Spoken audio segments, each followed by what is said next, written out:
Nodal analysis of a circuit using KCL. So let's see the first problem. Determine the voltage at each node of the given circuit. So we have been provided with a circuit with various resistors in various branches. So let's go to the solution. In the solution we can see three main nodes are assigned, are identified, then only we can proceed with KCL.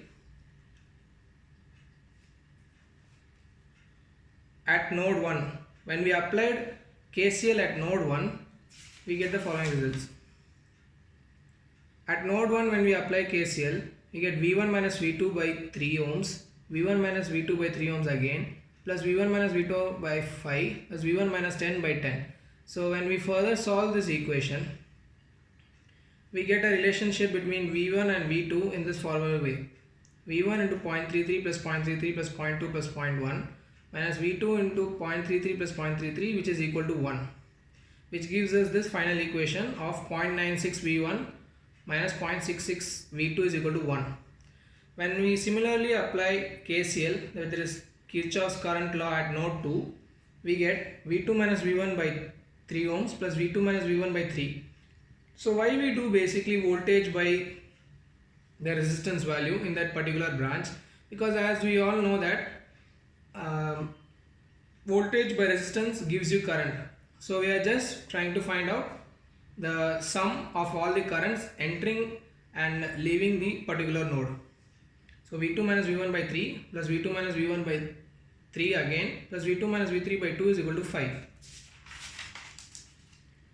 So when we solve the particular equation, we get a relation between V1, V2 and V3 with the constants as minus 0.66 plus 1.16 minus 0.5, which is equal to 5. This gives us the second equation.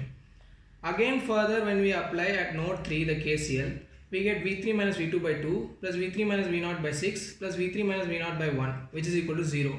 Since there is no current entering the loop or the node, sorry, it's actually the node.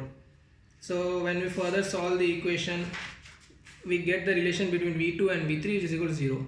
Now considering all the three equations 1, 2 and 3, we form a matrix with the front constants of each variable, that is coefficients. So we get a matrix like this. This represents the first equation, this represents the second equation, this represents the third equation. So when we find del, that is determinant of this matrix, that is matrix A, we get as 0.9. To find del 1, we have to replace the column 1 with the constant matrix over here. So we get 7.23, that is del 1. V1 can be found out by dividing del 1 by del, that is 7.23 by 0.9, which gives us 8.03. Similarly, to find del 2, we have to replace column 2 with the constant matrix, that is 150. So we get del 2 as 9.14. To find V2, we need to divide del 2 by del, that is 9.14 by 0.9, which gives us 10.15 volts.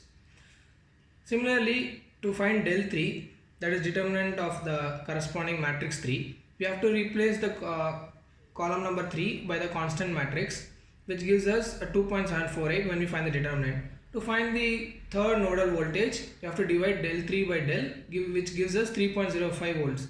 Thus we have found out the potential at the three different nodes which we identified earlier. Thank you.